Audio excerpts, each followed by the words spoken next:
барлық адамға білім беретін пән. Ал бұл пәнге жай ғана сабақ оңай екен, немесе үйге жақын екен, немесе ертең ана мұғалім болғанда несі жаңағы педагогикалық жүктемесі көп екен деп келе салуға болмайды. Бұл пәнді кәдімгі жан тәніңмен әкеңді қалай сүйсең, шешеңді қалай сүйсең, туған еліңді қалай сүйсең, солай сүйіп беру керек.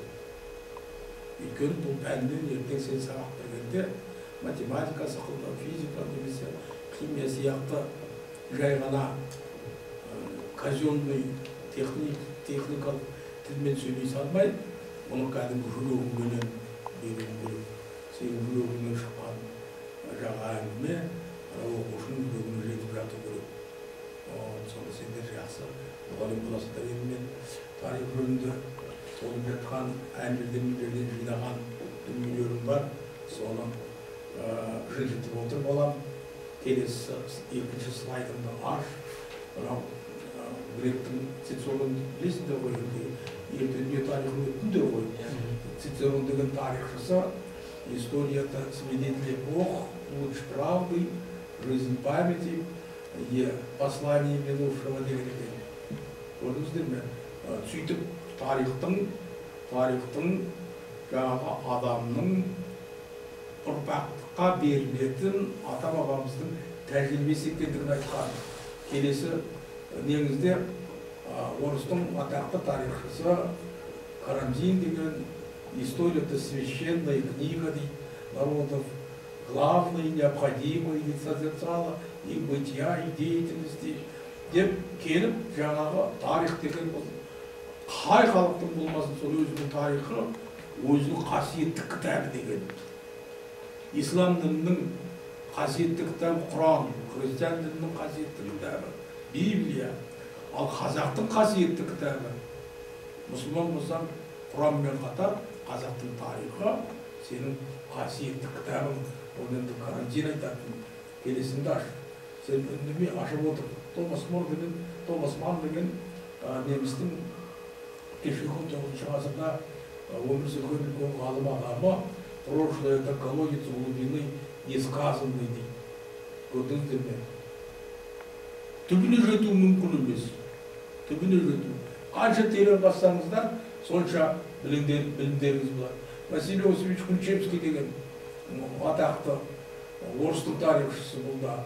Без знания истории мы должны признать себя случайностями. Кездейсоқ келген адамбыз мына дүниеге деген сөзі. Как и зачем пришли в мир, как и для чего мы живем. Осының барлығын бізге тарих айтады дейді. Өйткені тарих деген бұл ұлы оқытушы дейді. Оны ертедегі гректерде айтқан. История магистра есть, история наставницы жизни деп. Марк Блок деген жаңағы Европа тарихының ең биігіне көтерілген адам. Ең биігіне көтерілген ұлы тарихшылардың қатарына жататын адамның өзінің айтқан история-то обширный, разнообразный опыт человечества, встречи людей в веках дейді. Өткен заманның адамдарыменен тарихты оқып отырып біз кездесеміз.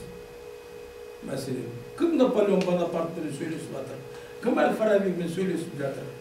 Мәселен, немесе кім Әл-Бирунимен, немесе өткендегі Жүсіп Баласағұнмен. Біз сіздермен солардың кітабын оқып отырып сөйлесеміз, тілдесеміз, сырласамыз, ақыл сұраймыз солардан.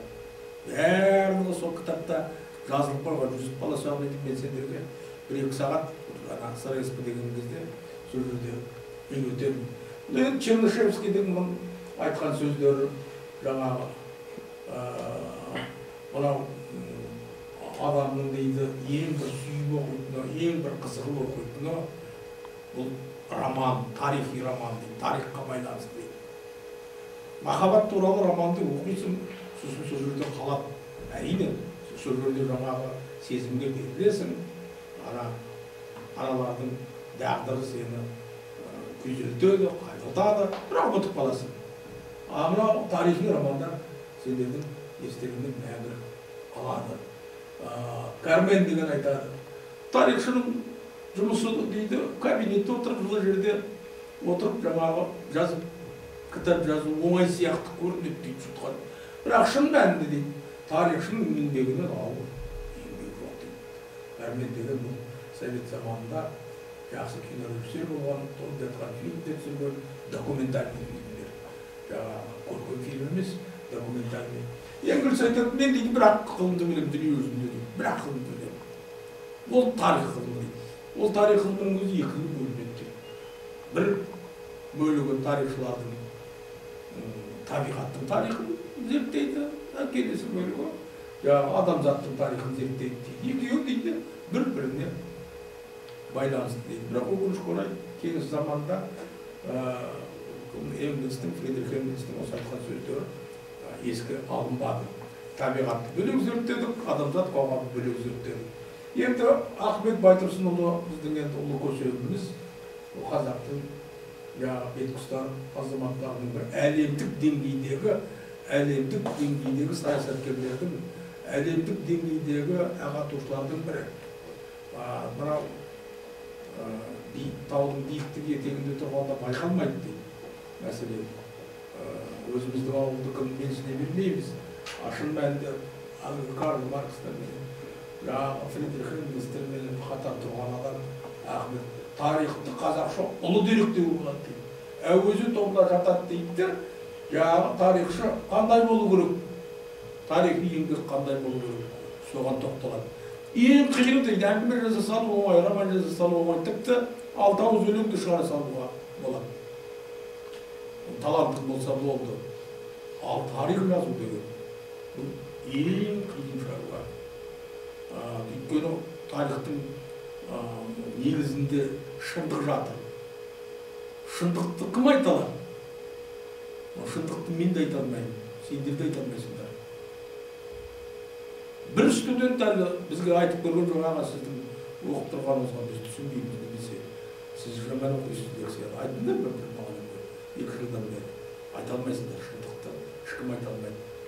Тарихта шындық айтпаса ол тарих болмайды. Енді мына Мараш Қабашұлы бұл да ұлы тарихшылардың бірі. Оқыңыздар жәнекей. Бейқам жүрсең дейді, тарих мүлгіп жатқан сияқты көрінеді дейді. Оқымаған адамға, таныспаған адамға ол жатқан, архивте жатқан, кітапханада жатқан, мүлгіп ұйықтап жатқан. Қазбалай бастасам күмбірлейді дейді. Сайын далада самал желмен жібек шашақты селеулердей тербеліп, қиялға қанат бітіреді дейді. Есепсіз қалаларды, шексіз мұхиттарды көз алдыңа елестетеді дейді. Тебіренеді, күңіренеді, күрсінеді. Қандай әдемі сөздер. Солай ма? Қандай әдемі сөздер. Бірақ тарихтың несіне тұтқынына түсу қиын. Ал енді тұтқынына түссең, сен жағы деген алып қолына жігіттер жағы әсіресе дегендей. Соныменен біздің бүгінгі тақырыбымыз, біздің пәніміз тарихтың теориясы. Соған енді жоспар бар, бірінші ашқандар, жазып алыңдар жоспар. Бұл пән тарихтың теориясы деп аталады. Бұл кешенді пән. Кешенді деген не деген сөз? Комплексті. Мұның ішінде, бұл пәннің ішінде бірнеше блогы бар.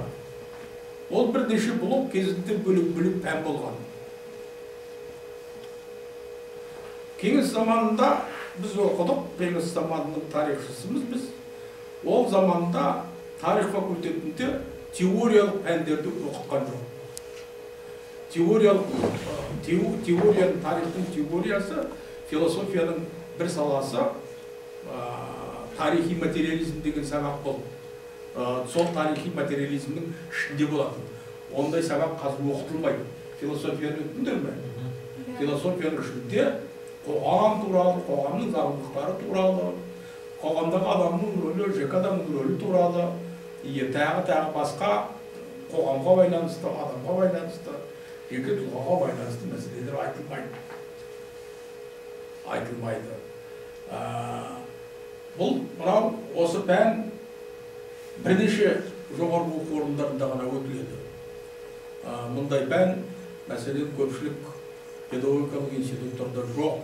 Мынау көрші Ақтөбе университетінде оқытылады, Еуразия университетінде оқытылады, Қазақтың Әл-Фараби атындағы ұлттық университетінде, Абай атындағы Алматы мемлекеттік университетінде оқытылады, көп жерде оқытылмайды. Бізде 2004 жылдан бері оқытылып келе жатыр. Енді ары қарай ашыңыз, манағы схемаға тоқталыңыз. Бұл пәннің өзінің жаңағы мақсаты бар. Мынау неге солғын көрініп тұр? Мақсаты бар жаңағы, мінекей, мақсатын ашыңыз. Бірінші мақсаты тарих ғылымының қалыптасу белестерін анықтау. Тарих ғылым болса, оның өзінің тарихы бар. Қай уақытта ол алдыменен кез келген ғылым білім болып қалыптасақ, сосын бірте-бірте жаңағы келе-келе ғылымға айналады. Міне алдыменен осыдан бастауымыз керек. Екінші, кішкене үлкенші, көрінбей тұр ғой. Мен көре алмай отырмын, сендер қалай көріп жатсыңдар?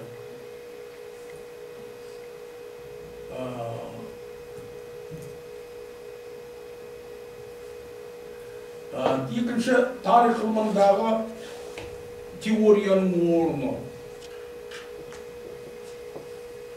Осыны біз анықтауымыз керек. Тарих дегеніміз не? Оның алдында қандай мақсат бар тарихтың алдында? Тарихи білімнің қандай түрлері бар? Тарих ғылымының салалары қандай? Тарихи таным дегеніміз не? Тарихи дәйек дегеніміз не? Тарихи дерек дегеніміз не? Деген сықылды. Тарихтың өзінің қандай алдына қойған жаңағы функциялары бар? Неге керек ол тарихты оқыту деген мәселе? Бұл екінші мақсаты. Сосын үшінші мақсаты бар. Үшінші мақсаты тарихшы тек қана дайын білімді ғана пайдаланбайды. Балжан солай ғой. Ол өзі білім іздейді. Солай ма? Компьютерден бе, мұрағаттан ба, кітапханадан ба білім іздейсіздер. Дерек іздейсіздер. Енді соны пайдаланып, еңбек, тарихи еңбек жазудың әдістері. Еңбек жазудың, тамақ істеудің өзінің әдістері, кір жуудың өзінің әдістері бар. Сусықылды тарих жазудың да әдістері бар. Мінекей осы негізгі мақсаты осы үшеуі. Ал енді осы мақсатқа жету үшін қандай міндеттер орындалады? Мінекей тарих білімінің қалыптасуы, біздің бірінші міндетіміз тарихи қалыптасқан тарихи мектептерге шолу жасау. Көне заманнан бастап тарихшылардың мектебі қалыптасады.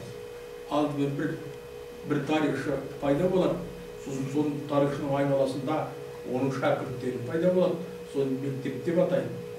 Мәселен, тарих ғылымында толып жатқан концепциялар болды, толып жатқан теориялық тұжырымдар, концепциялар болды. Ол бір міндеті соны анықтау. Тарихтағы дәстүрлері болды, әр елде шығыста бір түрлі дәстүр бар тарихтардың. Ана Қытайда, Европада басқа түрі бар дәстүрдің тарихтары. Қазақтың тарихтағы дәстүрі басқаша, біз шежіре дейміз оны. Мінекей. Сосын жаңағы келесі міндеті тарихтың қоғамдағы атқарар қызметі, тарихи таным және оның принциптері, тарихи факты және оның интерпретациясы, тарихи уақыт деген бар, тарихи кеңістік деген бар. Осыны түсіндіру сіздерге. Сосын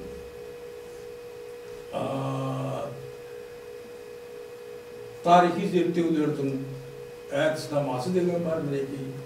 Енді ол объектісі Тарих ғылымының тарихы, тарихи таным теориясы, тарихтың әдіснамасы. Көрдіңіздер ме? Мінекей осыны жазып алыңыздар. Тарих ғылымының теориясы, тарих ғылымының әдіснамасының мақсаты, міндеттері және пәні. Бірінші сұрақ бойынша сұрақтарыңыз бар ма маған?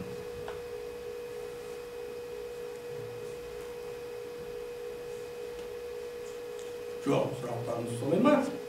Онда ақырын екінші сұраққа көшейік. Екінші сұрағымыз біздің ол терминдерге байланысты. Әңгіме, мәселен, өкінішке орай сендермен екінші курсқа келіп қалдыңдар. Тарихтың өзінің түсініктері болады. Тарихтың өзінің терминдері болады. Өзінің. Ең алдыменен орысша понятийный аппарат дейді. Ең алдымен сендер соны игерулерің керек. Жиі кездесетін сөздер тарих ғылымында, жиі кездесетін анықтамалар тарих ғылымында, жиі кездесетін тарих ғылымындағы теориялық тұжырымдар. Осыны игермей, ары қарай тарих ғылымын меңгеру мүмкін емес. Енді сендер студентсіңдер, ертең маман боласыңдар, мектепке барып мұғалім боласыңдар, әртүрлі конференцияларға, семинарларға қатысасыңдар. Ол семинарда өздерің сөйлейсіңдер, немесе басқа әріптестерің сөйлейді, немесе жоғары жақтан орталық қалалардан келген ғалымдар сөйлейді. Сонда кейбір терминдерді түсінбей отырсаңыздар, ол сендерге сын, абыройларыңызға сын, жаңағы компетенция дейді, соған сын, іштеріңнен ойлайсыңдар, біздің апайлар, ағайлар, оны бізге неғып айтпаған, неге біз білмейміз мұндай терминдерді деген ойға келесіңдер. Сондықтан бүкіл терминдерді, 200-ге жақын терминдер бар, оның барлығын мен бүгін сендерге айтып берем деп, түсіндіріп берем деп айта алмаймын. Бірақ негізгісіне тоқталамыз бүгін. Ал енді терминдермен жұмыс істеу, бұл сендердің негізгі міндеттері. Ертең семинар жүргізетін апайларыңыз тізімін қолдарыңызға ұстатады. Сосын жаңағы интернеттен, сөздіктерден, энциклопедиялардан аласыздар. Алғанда жаңағы алып жай ғана көрсоқырлықпенен көшіре салуға болмайды. Маған көбі сөйтіп әкеледі, алаттып, тіпті интернеттен бірден неге түсіріп, қағазға түсіріп сөйтіп әкеледі. Ондайды бәрі бізде білеміз. Ондайда да көшедегі білімі жоқ адам да біледі. Ал сендер әрбір терминдерге өздеріңнің тұжырымдарын бересіңдер. Өкінішке орай қазақ тілінде мынау тарих теориясының терминдері қалыптаспаған. Мен кезінде аударып едім. Мынау метод дегенді, методика дегенді, методология дегенді аударып едім. Бірақ соңғы кездерде әр жерлерге семинарларға, дөңгелек столдарға қатынасып жүрміз. Марқұм болып кетті, осы бір рет 10 күн болды. Қамбар Атабаев деген ағаларым болды Алматыда. Сол мені сынның астына алды, сынады. Мынау метод деген, методос деген гректің сөзі. Аға, оны неменеге аударасыз?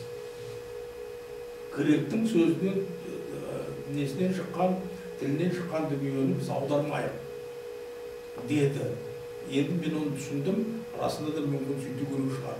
Біз бәрін самолетті ұшақ, вертолетті тікұшақ дедік, жай деді оны. Аударып, бәрін аударуға тырысып жатырмыз. Мынау интернационалды сөздерді аудармаған дұрыс па деп ойлаймын. Мынау әдіс деген жағына қайтадан қойып. Әдіс деген бұл жаңағы әдіс тәсіл. бұл метод деп жүр. Енді осылардың жиынтығын методика дейді. Біз оны әдістеме дедік. Ал енді оның теориялық жағын, әдіснама, методология, әдіснама деп аударып жүрміз. Мына мен екеуін де беріп отырмын, екеуін де қатар сөйлесеңізді қателеспейсіздер. Менімше сол екеуін де қатар айтқан дұрыс қой деймін. Біздің негізгі терминіміз осы үшеуі.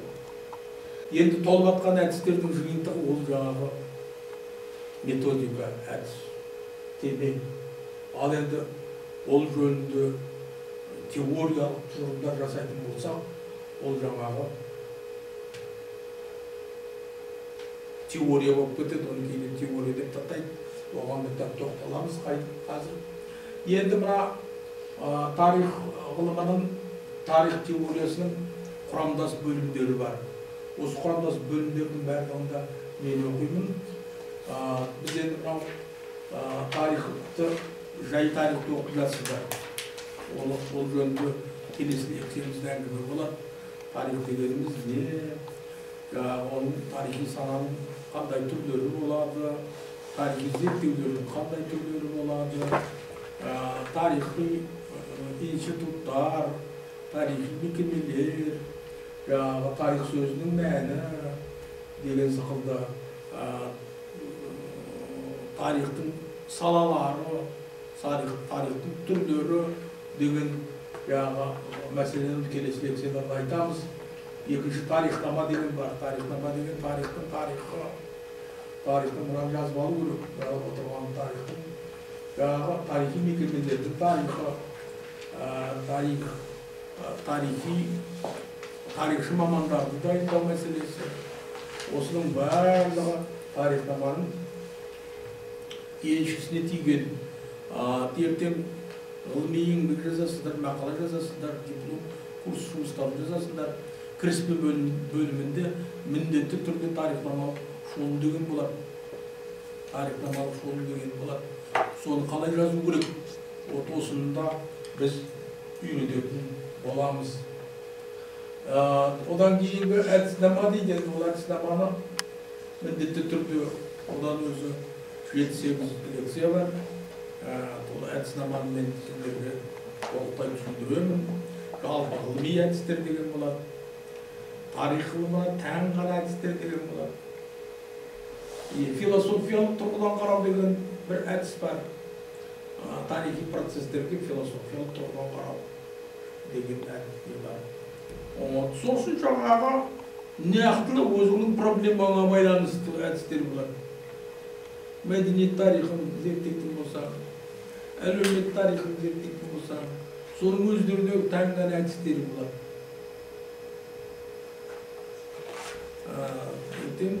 Мәселен, соған тоқталамыз.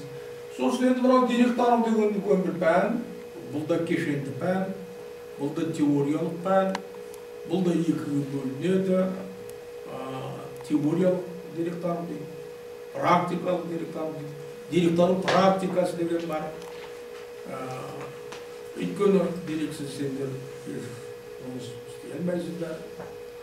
Құрылысшыға мәселен үй салу үшін құрылыс материалы қандай қажет болса, тарихшыға да тарих жазу үшін ертең осындай материалдар қажет.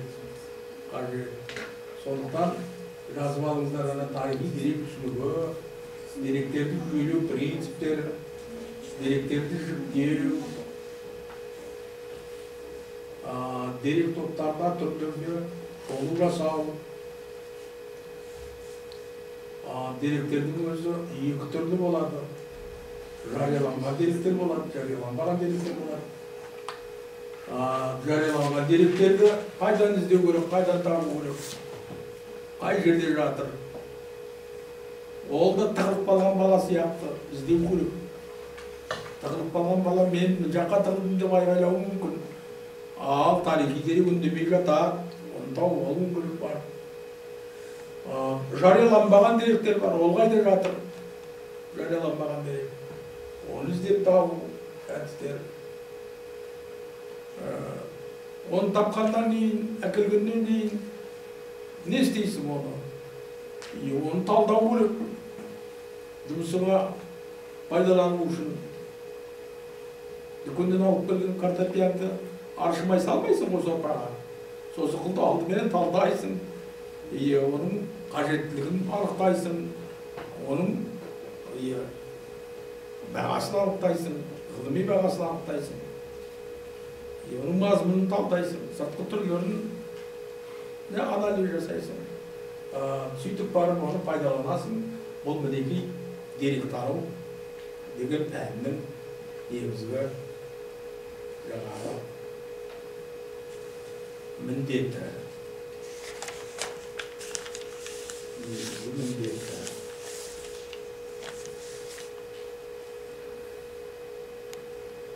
Жазып отырсыңдар ма? Жазып отырғандарың дұрыс. Сонымен мынау теориялық пәндердің құрамына кіретін осы 4 пән. Мынау соңғысы менен алдыңғы екеуі қазіргі оқылып жатқан пәннің аясында блокқа бөлінеді. Деректануды біз келесі жылы бөліп оқимыз. Оны да мен оқимын. Келесі жылы 30 сағаттық лекция. Оны да келесі жылы оқимыз. Бұл мінекей тарих теориясының құрамдас бөліктері. Бұл пәндерді толық меңгермей, жаңағы жақсы тарихшы болу мүмкін емес. Ал енді сендер бір семинарға келдіңдер, біреу шығып, бір қасқа қайта дефиниция, парадигма деп айта береді.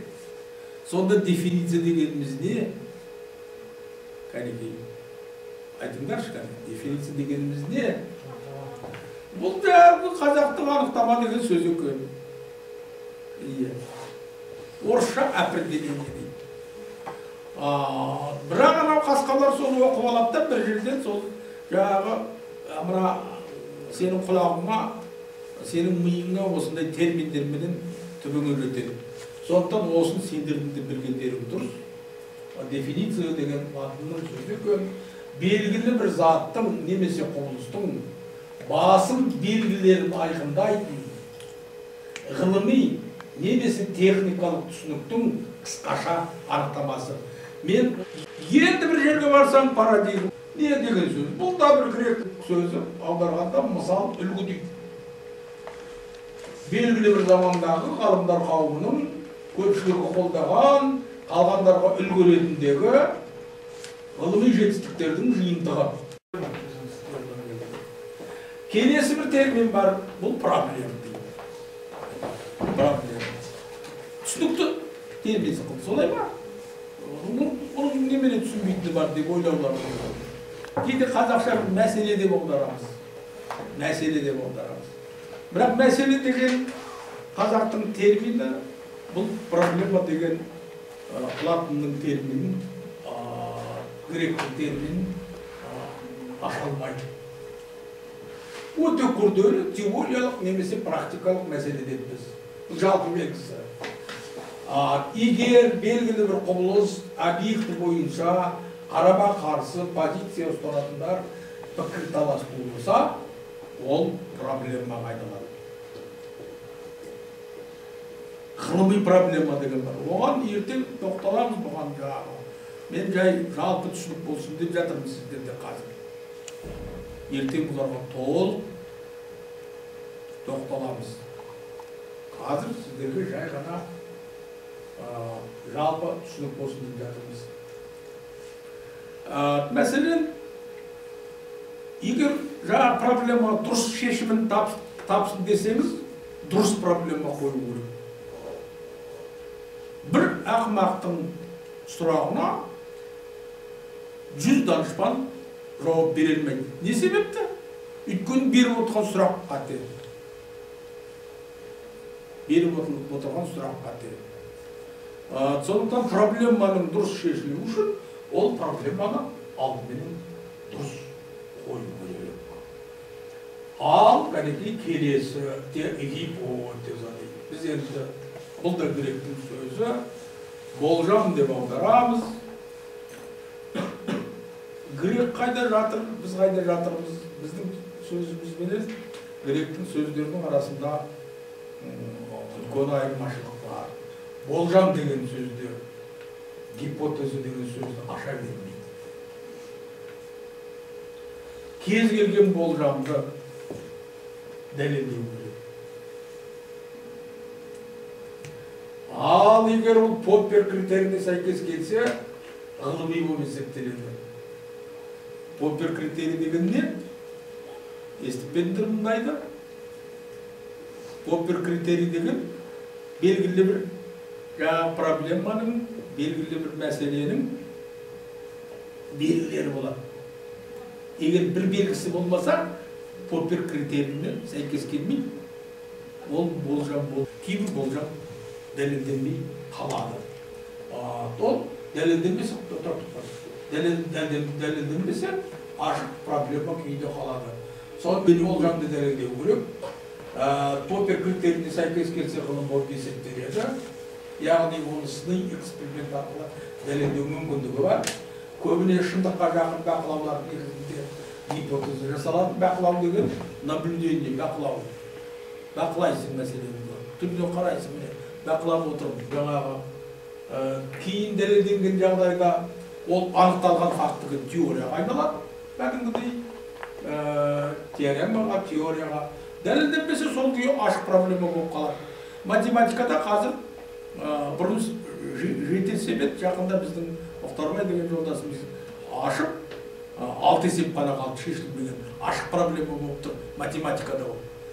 Ал Қазақстан тарихында, тарих ғылымында қаншама ашылмаған мәселелер жатыр.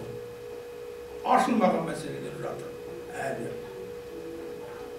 Солай ашылмаған мәселелер болып жатыр. Ал келесі терминге көшейік, концепция термині дейді.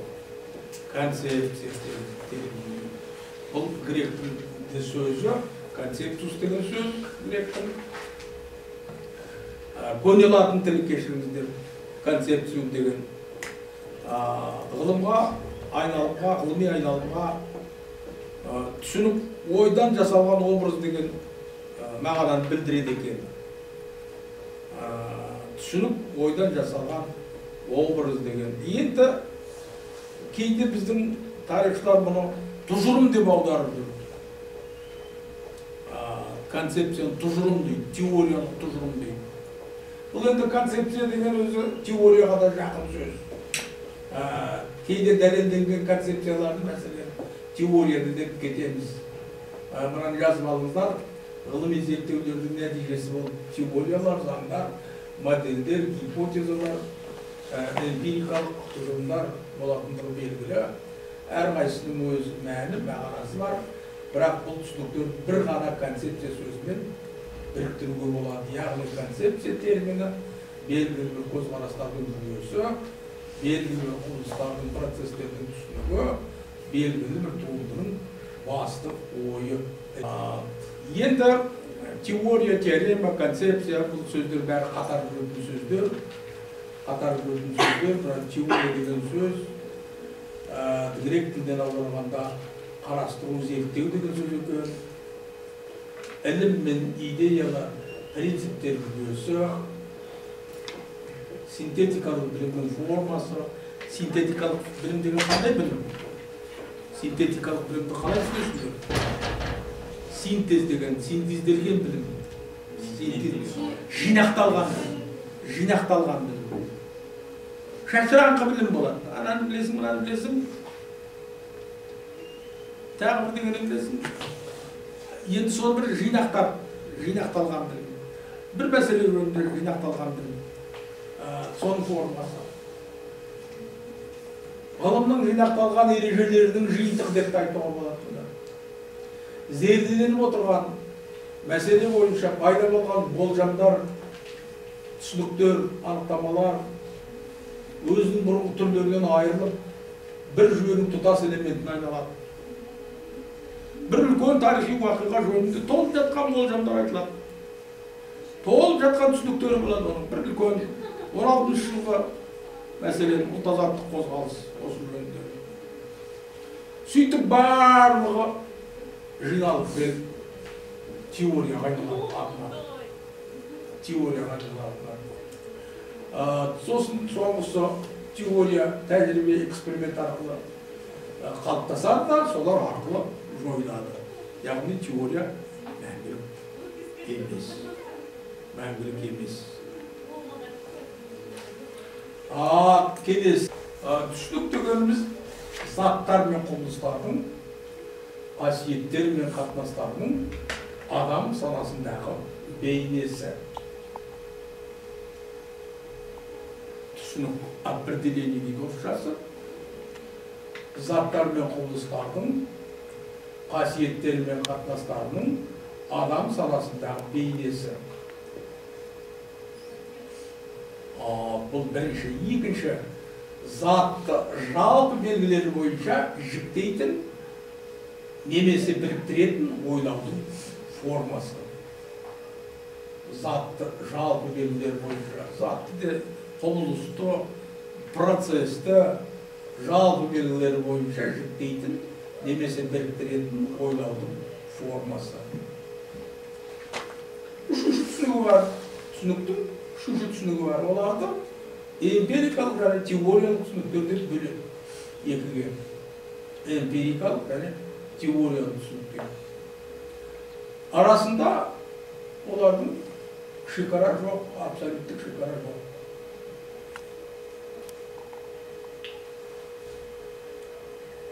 Эмпирикалық және теориялық түсініктер бөлуге болады. Арасында абсолюттік шекара жоқ.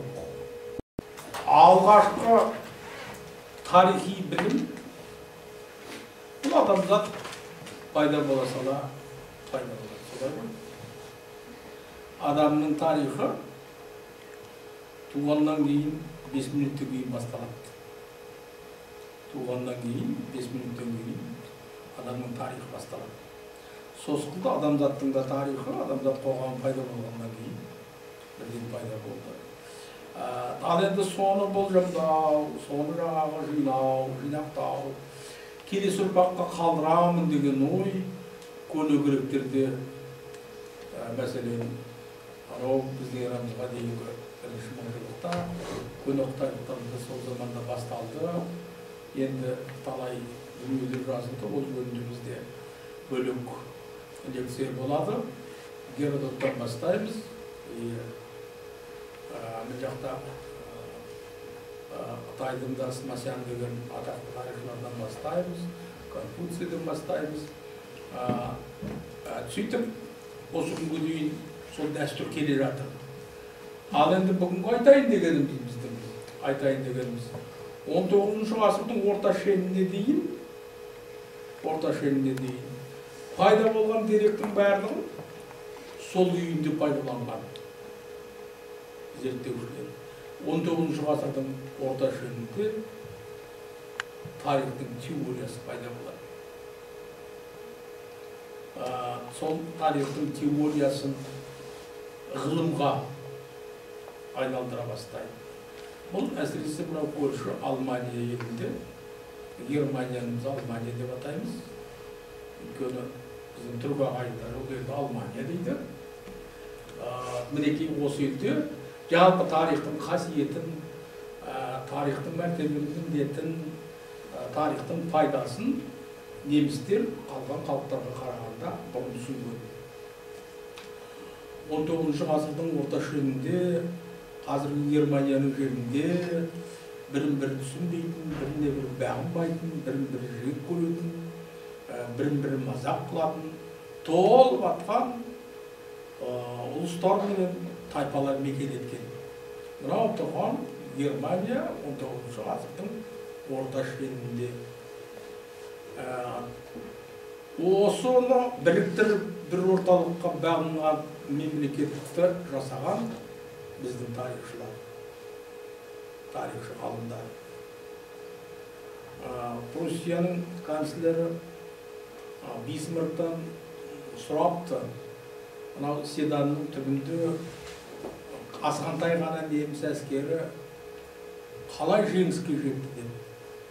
Сонда Бисмарк айтыпты, бұған генералитеттің немесе Герман үкіметінің ешқандай қатынасы жоқ. Тіпті бұған офицерлердің де қатынасы жоқ.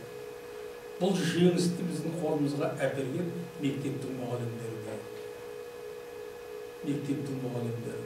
Патриоттық духта, рухта тәрбиелеген жаңағы әскери солдаттар. Солдат деген мына отырған жігіттер ғой, ертең үстіне форма киіп, қолына қару болады да, әскери болады. Міне осыларды мектептің мұғалімдері патриот етіп. Сөйтіп Германияда алғашқы тарих өзінің шынайы рөлін орындаған. Шынайы рөлін орындап, жаңа Герман жерін мекендейтін бүкіл тайпалардың тағдыры бір, шыққан тегі бір, туысы бір. Бұл бір халық. Біздің мәдениетімізде ортақ. Біздің жаңағы тіліміз әртүрлі болғанменен тілімізде ортақ болуға тиісті. Тарихымызда ортақ. Ең негізгісі біздің келешегіміз ортақ деп түсіндіремін бүкіл халыққа. Біз қазақ халқы оны әлі жалпы түсініп жатқан жоқпыз. Біз ана Шымкенттің қазағы ма, немесе шығыстың қазағы ма, батыстың қазағы ма, біз ешқандай жаңағы аудармашысыз түсіне береміз бірімізді. Біздің тілімізде ешқандай ерекшелік жоқ. Әрбірден кейін оның қажет екенін білмейсің сөйлесіп тұр, мәселен. Немістер олай емес. Немістер бір-бір түсінбейді. Бірақ бір халықпыз деп нені ұлтшылдықты шовинизм, фашизм дәрежесіне дейін 19-20 ғасырдың 30 жылдары осы немістер фашизм дәрежесіне дейін көтерді. Бұл не деген сөз? Ол өзін-өзі керемет сүюдің. Бізден басқа ақылды халық жоқ. Бізден басқа Европа болсын, бүкіл дүние жүзінде бізден басқа ақылды халық жоқ деп түсіндіруге. Екінші халық бұл. Дәл сондай сөзін айтқан. Ол қай халық? Жапондар. Жоқ, жапондар емес, жапондар ол кезде әлі кимоно киіп, балық жеп жүр. Екінші халық бар. Еврей халық бар. Сондықтан да бір-бір жек көреді, неміс пен еврей. Еврейлер айтады, дүние жүзінің қай бұрышында жүрсе де еврей болып, еврей Африкада демей дейді. Мәселен, бізден асқан ақылды халық жоқ дейді. Ақылды екен рас. Ақылды екен рас. Табиғат ақылды қылған оларды. Өмір ақылды қылған оларды. Өйткені шашырап жүр. Ән жерде, мен жерде. Біз өз елімізде отырмыз, біз өз жерімізде отырмыз. Жығылса жер көтереді дейміз біз мәселен. Өзіміздің елде біз қорықпасақ та, олар олай деп айта алмайды. Мінекей тарихтың құдіретін түсінген неміз халқы. Сондықтан да мынау Леопольд деген ақсақал әлі жатыр, диванның үстінде шіреніп. Осы 1795 жылы туып, 1886 жылы айтыс болыпты. 90-ға жақындап қайтқан ие, 80-нан асып. Бұл тарихи сынның атасы. Тарихтың атасы деп біз Геродот айтамыз, солай ма? Бұл тарихи сынның атасы деген атаққа ие болады. Оның Германия тарихы жөнінде 35 томдық еңбек жазады. 35 томдық еңбек. Жазылған дүниенің, айтылған дүниенің бәрі өлең емес деген сықылда, жазылған дүниенің бәрі тарих емес. Талай дүниелер, талай курса ғой, талай дипломный. Біздің ана астында архив бар, сол архивте талай диплом жұмыстар жатыр. Оның бәрі бірден бір көшірген дүниелер. Мынау 35 том, бұл жаңағы бүкіл сыннан өтіп Герман тарихын жаңағы объективті түрде жазып шыққан адам. Одан кейін мына көрші француз елінде француз тарихшысы Шарль Виктор Лангуа деген, Шарль Сеньомс деген тарихқа кіріспе дейді, введение в историю еңбегін атап өтуге болады. Мынау бір қате пікір бар, қазір қалыптасып қалған. Қате пікір өткенде оны мемлекеттік хатшының баяндамасында да біз кездестірдік. Қазақ тарихының теориялық негізі жоқ. Қазақ тарихында методология жоқ деген сөз бар. Методология жоқ дейді. Анау да айтады, соны мынау. Бұны тарих ғылымын түсінбегендер, білмегендер айтады. Методология жоқ. Теориялық негіздері жоқ деген сөзді тарих ғылымын білмегендер айтады. Қазақ тарихының методологиясы, орыс тарихының методологиясы, жапон тарихының методологиясы деген методология болмайды. Методология бүкіл ғылымға, бүкіл халықтардың бүкіл тарихына ортақ. Мұны қалыптастырған мен. Мынау екі шал, тағы да біреу бар. Эрнст Бернгейм деген. Оны кейін айтамыз. Ол еврей ұлтының өкілі. Соғыс кезінде концлагерьде тұрған. Мінекей осылар жаңағы тарихқа кіріспедігіне. Осы күнге дейін қазақша аударған жоқ. Менің бір шәкіртім, Петропавлдық Бәғыш деген апаларым, соны аударып, қолын ұстап әлі шығара алмай жүр. Соны қазақ тіліне аударып. Бұл мынау теорияны қазақ тіліне аудару деген, қазақша деген, бұл өте үлкен шаруа. Біздің қазақтың тілі бай, бірақ басқа мәселе жөнінде. Тамақ жөнінде айтсақ, махаббат жөнінде айтсақ, қоғам жөнінде айтсақ, неше түрлі сөздерді кездестіруге болады. Ал енді мынау осы ғылыми, техникалық, ғылыми, философиялық кезде басымызға баламасын таба алмаймыз. Түрік сөздерінен іздеймін мен. Басқа өзбек халқының олар не айтады екен, сонысынан іздеймін. Қырғыз халқының. Мынау орыста источник деген сөз бар. Источник. Источник деген сөз орыстың, ол да жаңағы ана сөзді ашпайды. Біз қазақша оны дерек дейміз. Дерек деген сөз әдем келіп тұр. Дерек, тарихи дерек дейміз. Ол ана кітаптардың ішінде бар, ол ана ауыз әдебиетінде бар, ол ана архивтерде жатыр деректер. Енді мынау қырғыздар соны бұлақ дейді, бұлақтану дейді. Олардың источник эмедии деген бізде деректану теориясы десек, олар да бұлақтану дейді. Шегіміз қатқанша күлдік бір, Астанада бір кездесіп қырғыздар бір. Анасы шығып алып бұлақтану дейді, бұлар немене, бұлақтан су ішіп жүрме деп. Анасы шығып та бұлақтану дейді. Сөйтіп мына өз түрік халықтардың ішінде әлі ортақ түсінік жоқ. Ал енді мынау тарихтың теориясын жасаған міне мынау адамдар. Осыған дейін, бұдан Лаппо Данилевский, Александр Сергеевич Лаппо, қазір ол жөнінде айтамыз, Лаппо Данилевский деген, осылардан неміс тілінен аударып, орыс тіліне 2 томдық қып жазды. Соны осы күнге дейін қазақша аударған адам жоқ. Лаппо Данилевский 19 ғасырдың аяғында, 20 ғасырдың басында одан бері 150 жыл өтіп кетті мәселе. Мүмкін осы орталарында отырған шығар, мүмкін сарқыз аударып шығар. Кім біледі мәселені деген мәселе. Сонымен Леопольд Ранке деген кім десе, не дейсіңдер? Тарихи сынның атасы бір немістің ұзын шапан киген шал дейсіңдер. Ал енді мынау Шарль Лангуа мен Шарль Сеньобс деген бұлар екеуі де француз. Енді менің ар жағымда көңілімде бір ой жатады. Неміс болып жүрген француз, анау болып жүрген, мынау болып жүргеннің бәрі де еврейлермен деп. Өйткені Карл Маркстың еврей екенін анық білемін. Карл Маркстың екен білесіңдер ғой? Соның еврей екенін анық білемін. Енді мына Вильгельм Дильтей деген бар. Бұл да жаңағы неміс. 1833 жылы өмірге келіп, 11 жылы дүниеден өтіпті. Немістің белгілі ғалымы, мәдениет тарихын зерттеуші, философ, идеалист. Оның негізгі еңбегі введение в науку о душе. Рух туралы ғылымға кіріспе.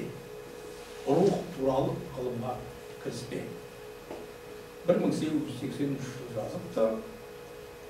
1910 жылы построение исторического метода о наукаға духе дейді. Бұл екі шығармада да диктей Вильгельм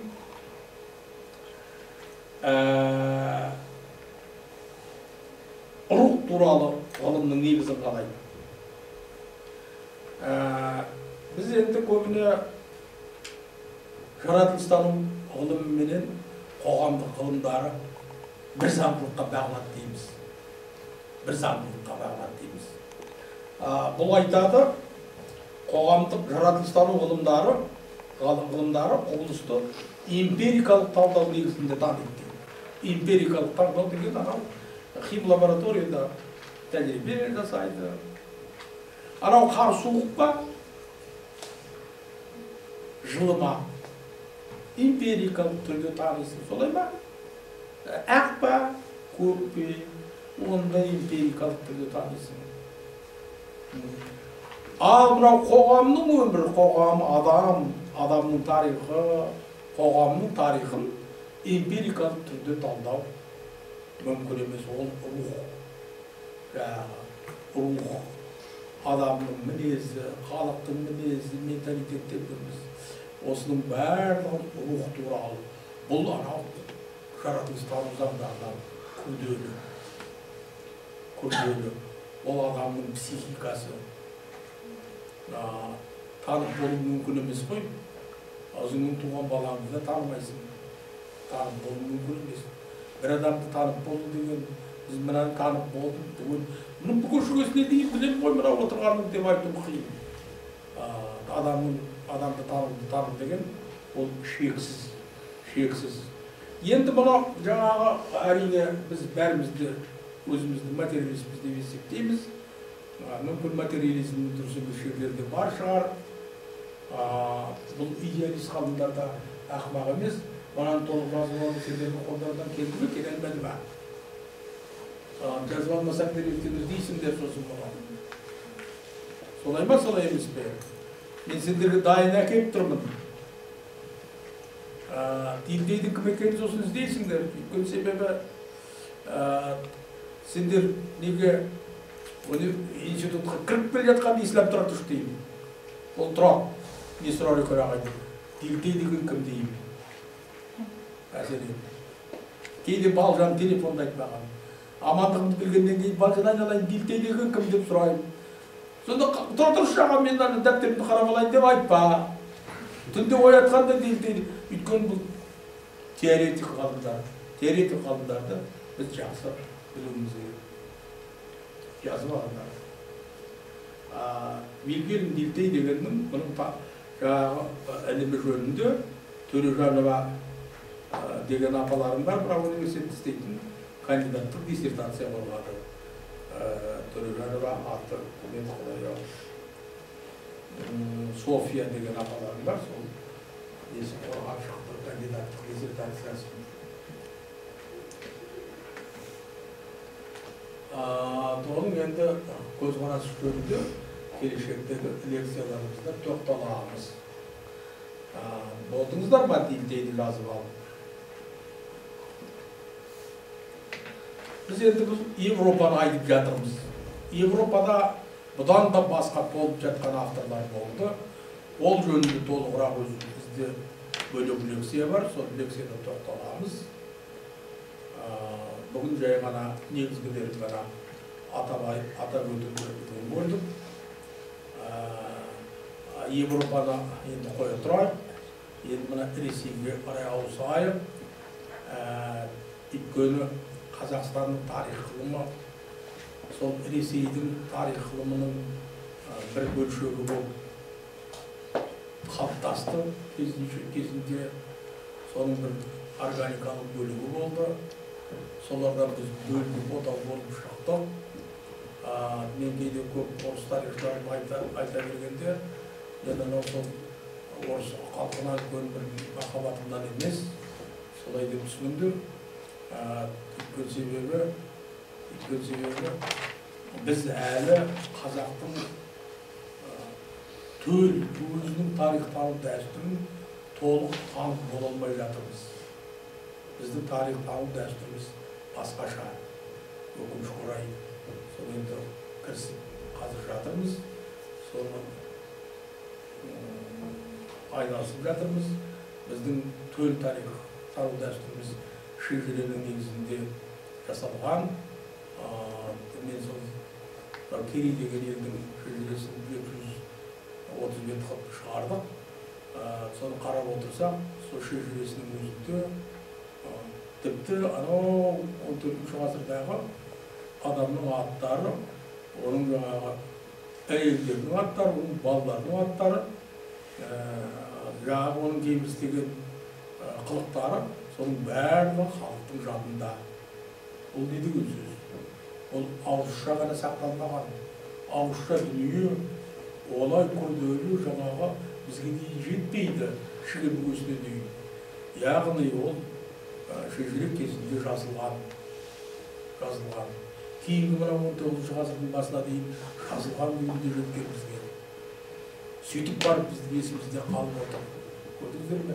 Осы кілтипандарды біз әлі соны түсініп бола алмай жатырмыз. Оны түсініп болуға уақыттың өзі азғантай. 20 жылдық мына Европаның тарих ғылымы жүздеген жылдар бойы қалыптасқан, ғасырлар бойы қалыптасқан. Біз соған жаңа кірісіп жатырмыз. Оған қазақ халқы кінәлі емес, оған сендер мына біздер кінәлі емеспіз, оған мына 200 жылдық отаршылдық кінәлі. Кімдің Нерудың үнді халқының қайраткері соның сөзі бар. Историю пишут победители, или версия берет верх дейді. Жаулап алушылар жазады дейді. Бізге солар жазған, бұрынғы жазылған дүниелерді соны әдейі өртеп, жойып, жыртып, бізге дейін жеткізбеген. Енді сол санамыздан өшіріп қалған дүниені қайта дүниеге келтіруге тырысып жатырмыз. Соның Ресейге келейік. Ресейде зерттеу әдістерін одан ары дамыту, тарихтың теориясын жасау деген мәселе 19-ші ғасырдың ортасында басталады. Ол басталады, өйткені себебі тарих жазу үшін орыстың жылнамаларын қарап отырса, бір жылнаманың өзінің бірнеше нұсқасы бар. Ол бірнеше нұсқаның бірнеше мазмұны бар, біріне бір ұқсамайды. Енді ол кезде мынау типография, кітап басу өнері деген жоқ. Сондықтан кітапты олар қолменен жазған.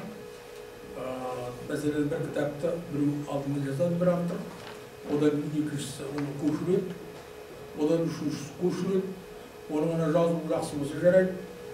Немесе ана көңілі ұйғандай көшіріп отырғанның бас ауырып келді ме, түнімен шаруадан кейін. Түсінбейтін жерін тастап кетті. Немесе басқа сөзбен ауыстыра салады.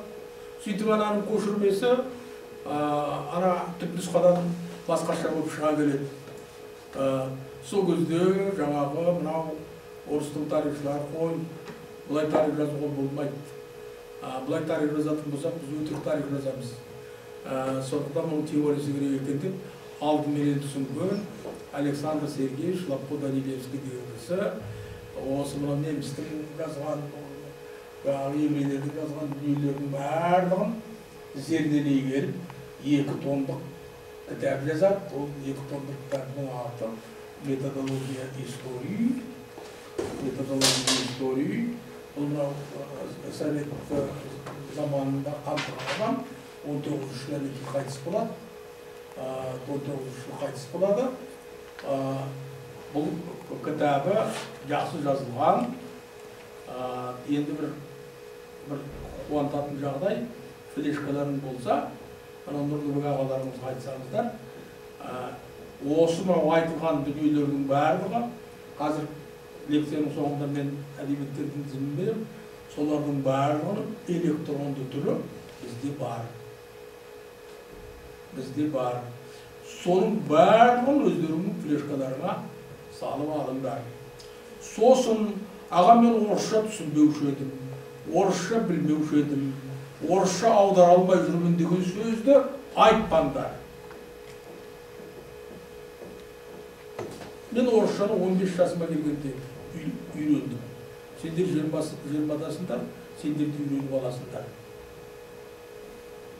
Өйткені ол анау орыстың тілі, орыстың мәдениеті қазақтың құрысыз құлды зиратына өлгенде бірге түседі. Онсыз біз күн көре алмаймыз, әлі аударып бола алмай жатырмыз. Басқа халықтың өкілдері ағылшын тілін меңгеріп, жапон тілін, қытай тілін меңгеріп жатыр. Сондықтан біз тек қана қазақ тілімен мына әсіресе Торғайдан келген ағайындар бар ма? Қайсың Торғайдасыңдар? Неғыл? Біреудің жоқ па? Жалғыз сенсің. Орысшаң қалай? Жақсы ма? Жақсы де. Жақсы де. Жақсы болмаса үйреніңдер. Өйткені себебі онсыз болмайтыннан кітаптың бәрі орысша. Тырысып жатырмыз жазуға. Мен бір кітап жаздым бара, береміз ертең. Кітапханада толып тұр, барып алыңдар. Тарихтаным теориясы деген. Алыңдар. Сонымен енді біз Лапо-Данилевскийді айттық. Енді одан кейінгі Кореев деген, Николай Иванович Кореев деген 50-ші жылы туыпты, 831 жылы қайтыпты. Орыстың кеңестің тарихшысы. Кеңес заманын естеңде бар ғой, Совет заманын, кеңес заманын дейміз. Бұл қасқаңыз 1850-31 жылдары Санкт-Петербург қаласындағы жоғары әйелдер курсында тарих теориясын жеке пән ретінде оқыпты, лекция оқыпты.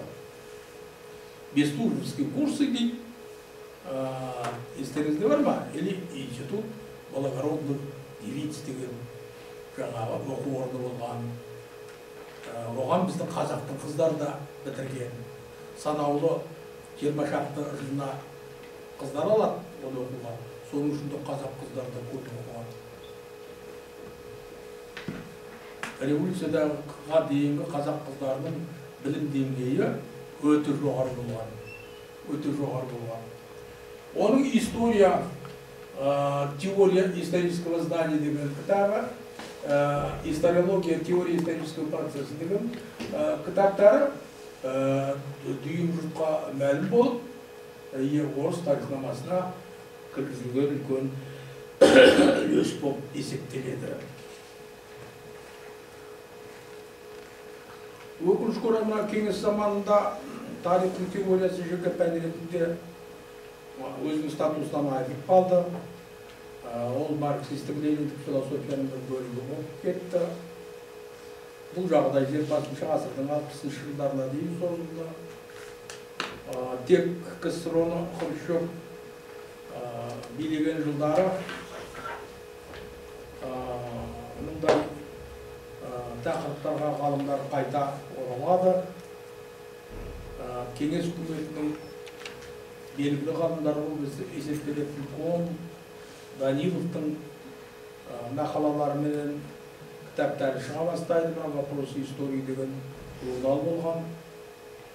Осы журналға хат жазылып.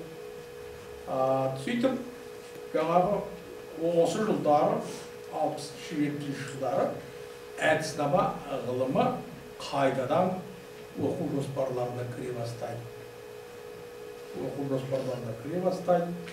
Курстар оқыла бастайды, кафедралар ашылады, оқулықтар жазылады, оқу құралдары жарық көреді.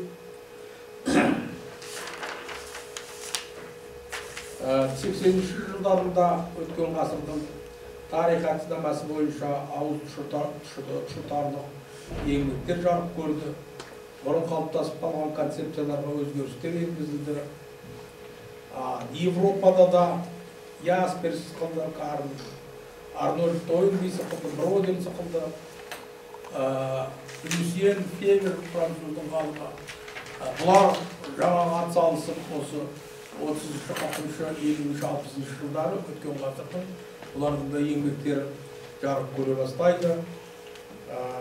Осы кезде бұрын жабылып қалған әдіснама орталықтары қайта жанданып, жаңа тарихи мектептер пайда болады. 1989 жылы Ресей ғылымдар академиясының жалпы тарихи институты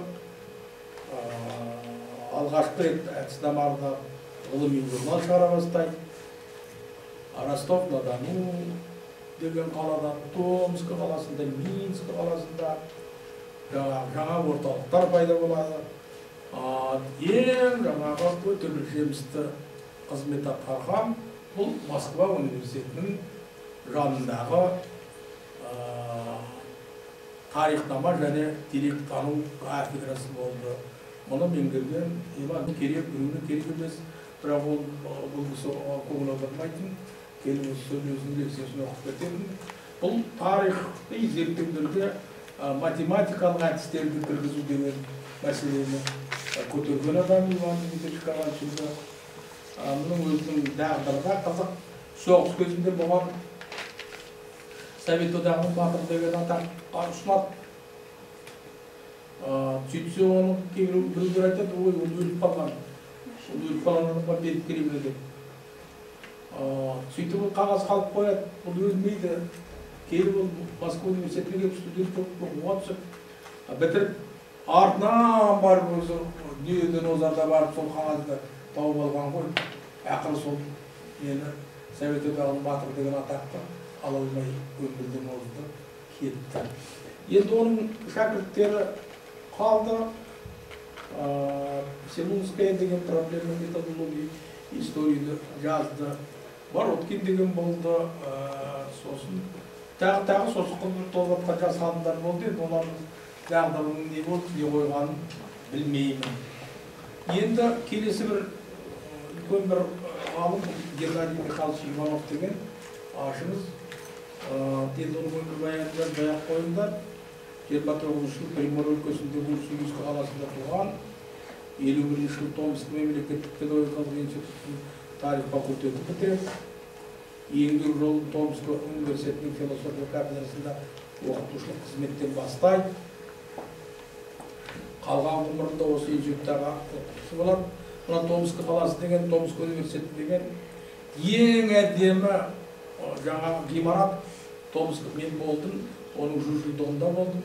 Томск университетінің ең әдемі ғимарат бұл Томск университетінің ғимараты.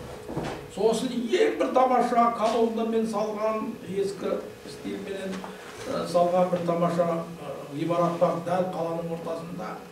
Ондан біреулер обком деп ойлап қалады, біреу исполком деп ойлап қалады. Ол Томск университетінің кітапханасы. Ең бай кітапхана. Өйткені себебі Томскіге жер аударған ғой кезінде. Саяси қайраткерлерді жер аударған. Олар жаңа өзімен чамадан кітап апарған. Қайтарында сол кітаптың барлығын мынау неге алып қалған. Уақыты бітіп қайтарында. Сондықтан Балжан мен сені сол қалаға жіберіп, соған барасың сен. Сол жерде толып жатқан керекті заттар бар.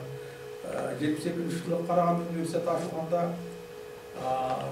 мен барып сол жерден 2 контейнер кітап әкелдім. Қарағандыда Томск университетінің біраз екі экземплярдан. Ол ана жақтың орыстары, бұл жердің орыстарында емес. Ана жақтың орыстары өте мәдениетті, өте сондай білімді орыстар. Өйткені ылғи жер аударылғандардың, саяси жер аударылғандардың ұрпақтары ғой, солардың балалары қалған, солардың немерелері. Әрбір кітапты 2 экземпляр болса біреуін беріп отырды маған. Айдалада Қазақстаннан келген маған 2 контейнер. Сол кітап қазір Қарағанды университетінің негізгі кітапханасының негізгі байлығы. Сол кітаптар.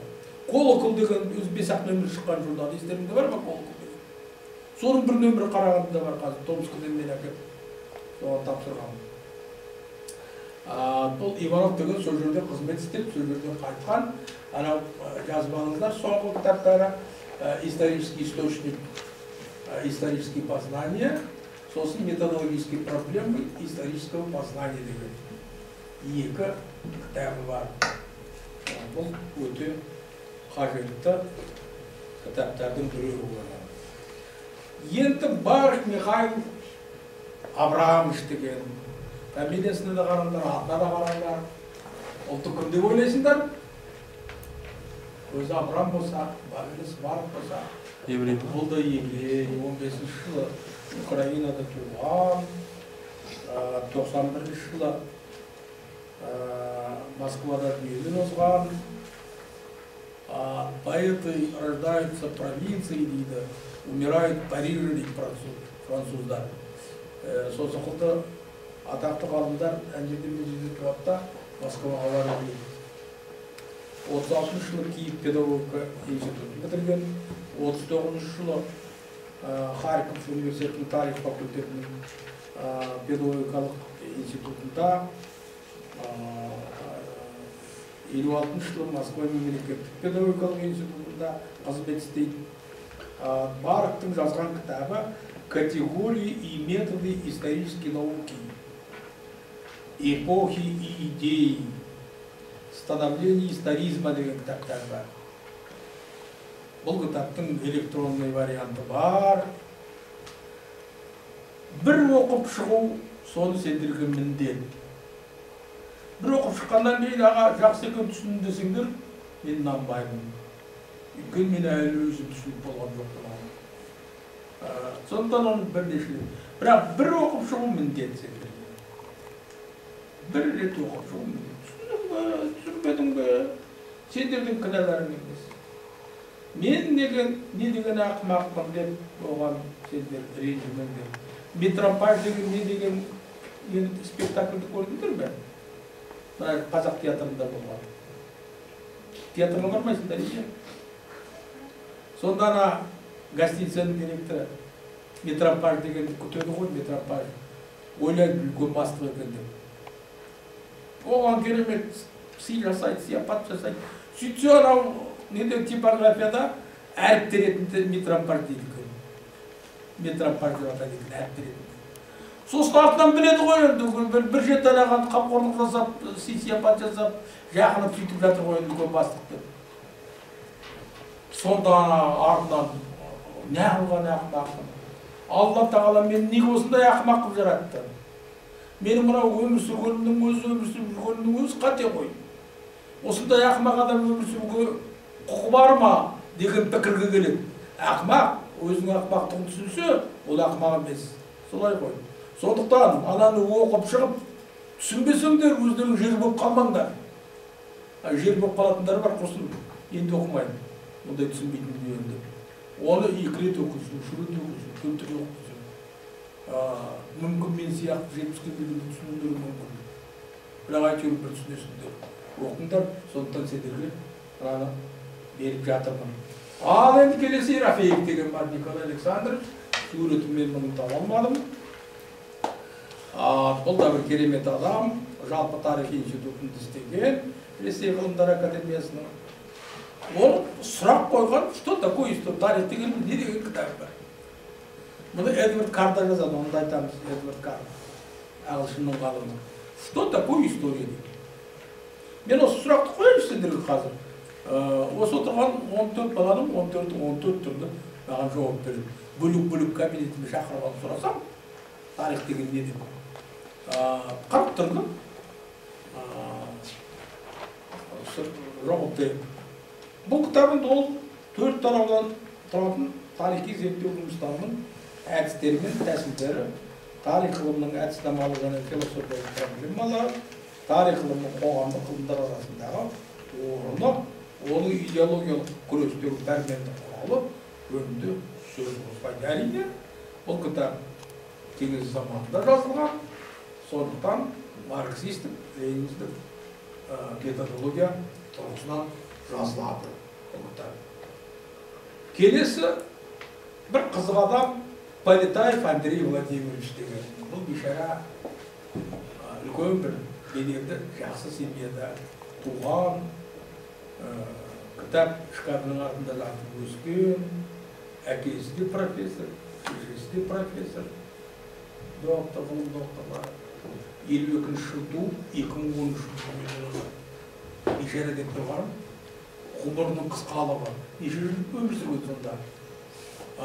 елуге 58 деген енді суыққа тоңбаған, күннің көзінен күймеген, дүниенің рахатын көрген профессордың баласына 58 деген не ол? Солай емес пе? Бұл енді арасында да талант. Осында Полетаева деген екеуін жазған «История еврея» деген мынандай үлкен кітабы бар. 2004-тен бері соны біз 2004-тен бері неше жыл болды қазір? 10 жыл болды ма?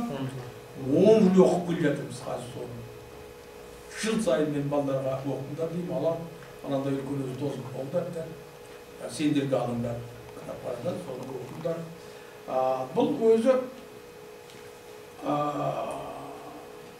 Ресейдің тарихшысы болғанменен ғылыми бағыты жаңағы ақш елдің экономикасын зерттеу, ақштың тарихын зерттеу.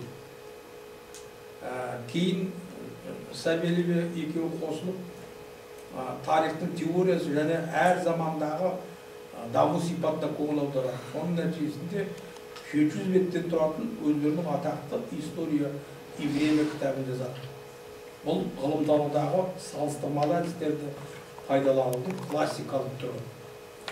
Ғылымдағы жаңа бетбұрыс бұл.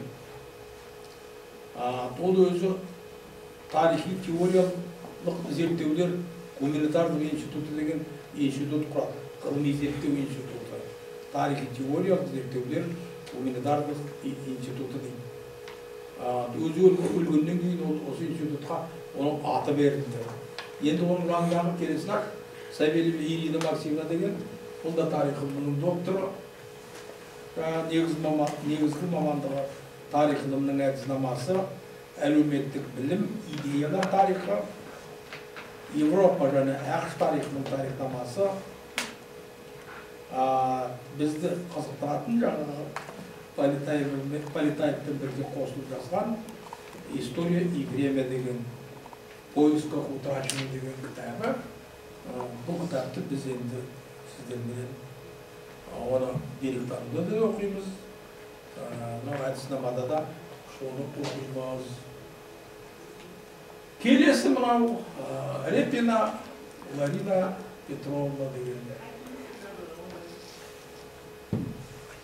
Ларина деген ат, Ленин революция дегенді қысқартылған аты ғой. Бұл да бір қызық адам, тарих ғылымының докторы, профессор, тірі әлі бар. Ресей мемлекеттік гуманитарлық университетінде Ресей ғылым академиясының жалпы тарих институтында қызмет істеген. Мынау Ресей мемлекеттік гуманитарлық университет деген архив институты бұрын. Қызылаларда архив институты деген институт болған. Архивте қызмет істейтіндерді дайындайтын. Серғазин деген қазақтың ақсақалы, ғылым докторы, сол жерде әбден меңгерушісі болды. Ол кезде Москвада қазақ жұмыс істейтін қазақ аз болды. Соның біреуі Серғазин деген ағай болды. Бұл да ағылшын тарихының маманы. 2006 жылы, 2004 жылы, 2005 жылы, 2006 жылы мынандай кітаптар жазады. «Историческая память и современная историография», «Знание о прошлом исторической культуры», «Интеллектуальная история на рубеже 20-21 веков», сосын «История исторического знания» деген. Кітаптардың аттарын толық жазып алыңыздар.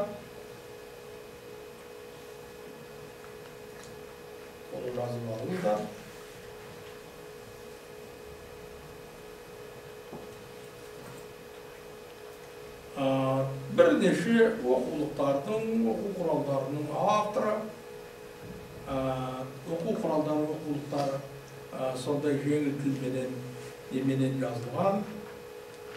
Оның жаңағы оқысаңдар түсінесіңдер. Бұларды қарау керек. Енді осыдан кейін бізде жаңағы айбағы қарап жүрген жоқпыз, бізде өзімізше бірдеңелер жаздық. Осында бір жетайда Еркін деген ағаларымыз бар, ол докторлық диссертациясы осы тарихтың теориясынан, мынау теория қаулысы деген бар, синергетика, жүйелілік деген тақырыптан қорғаған. Біздің мына екі кітабымыз Әлібек Күзембайұлы Қазақстан тарихы әдіснамасы және теориялық кейбір мәселелері монография 2009 жылы шыққан 375 неде бар. Аласыздар, бізде түрде кітапханада бар. Сосын мынау тарихтаным теориясы бір-бірден алынған бар оқу құралы 136 бет. Ол біздің бірінші алғашқы бір жасаған талпынысымыз. Оны керемет бір идеальный жақсы оқу құрал деп өзім айта алмаймын. Өйткені тезірек жазып, сендерге тезірек беруге тырыстық. Асыққан шайтанның істейді. Шындыр қателіктер анамалар көп. Бірақ енді сөге жамандамай, мені жамандағанды ұйтасыңдар. Соны алып пайдаланыңдар. Келесі жолы сабаққа келгенде алдарында көңілден жататын болсын. Менің әңгімем осы. Қоятын сұрақтарым болса, сұрақтарға